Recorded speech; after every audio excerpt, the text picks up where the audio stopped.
Okay, first when I heard about you and podcasting was like kind of when I was new to podcasting, obviously, and right when you and Alex split from Call Her Daddy. Right.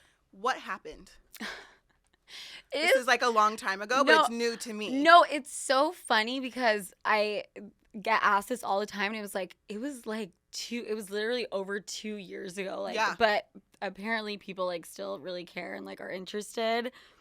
In terms of what happened, I mean, if you want to just Google my name or her name or Call Her Daddy, there's 700 articles, but from me and my view and the truth, I think that basically what it comes down to is we were having business negotiations. One of us thought one thing, one of us thought the other.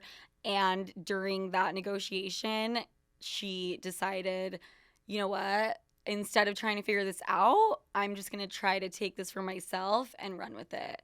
And that's what she did, and that's what ended up happening. And you created something on your own, and you're fine, and you're thriving, and it worked out. I'm doing a lot better, honestly. Yeah. Yes. Were you already friends when you started the podcast? Yes, best friends. We were roommates, best friends, super, super close. Yeah, and then we started it. So when I first started podcasting, I had never met my co-host in person. What? So we signed a business contract and we had never met in person. How does that work? She just approached me. Like, I had talked to her on Twitter and she asked me to do a podcast, and I really didn't want to do it. I was just kind of like, what the fuck? Mainly because I didn't want a podcast. I didn't know there was money in podcasting. I didn't know how it worked. And I was like, I guess I'll just see what happens. But I had never met her in person. And so, but I think that's part of the success that we have together is that we had to get to know each other on the podcast. Right. And now we're friends. Well, but that's the craziest thing, because I feel like usually what makes it work is like if you have chemistry with that person, you had no idea. No clue. You're like, I might hate this bitch and like not relate to her.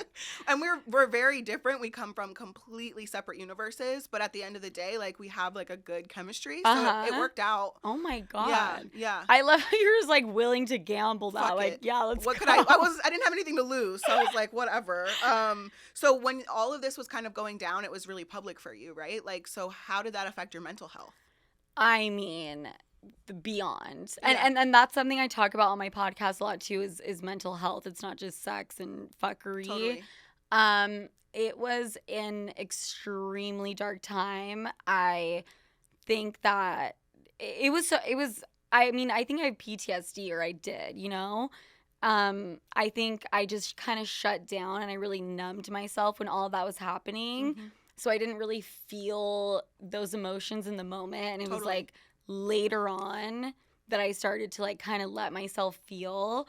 But I mean, it's been 2 years and I am a firm believer in therapy. I love it. And now I'm good. But it was really fucking tough. It's crazy how many people now are so open about talking about therapy. I'm also in therapy twice a week. Twice? Yeah, girl.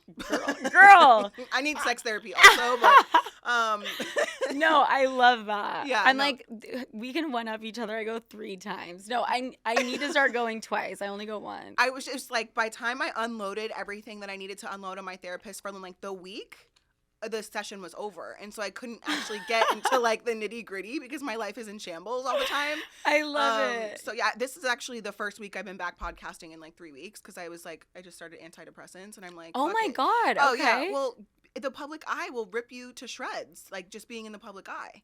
Yeah, so and that's why you got on them? Is that what you're saying? Oh, yeah, partially. Totally. That's why I was asking you about, like, your mental health during this time, because the public scrutiny and the things that people say, and energy travels, right? So you're reading these things, these negative things all the time, and you start to believe them. Yes. So I can't even imagine during that time for you what that was like. Well, I mean, you took the very healthy route and went therapy and, like, got on medication.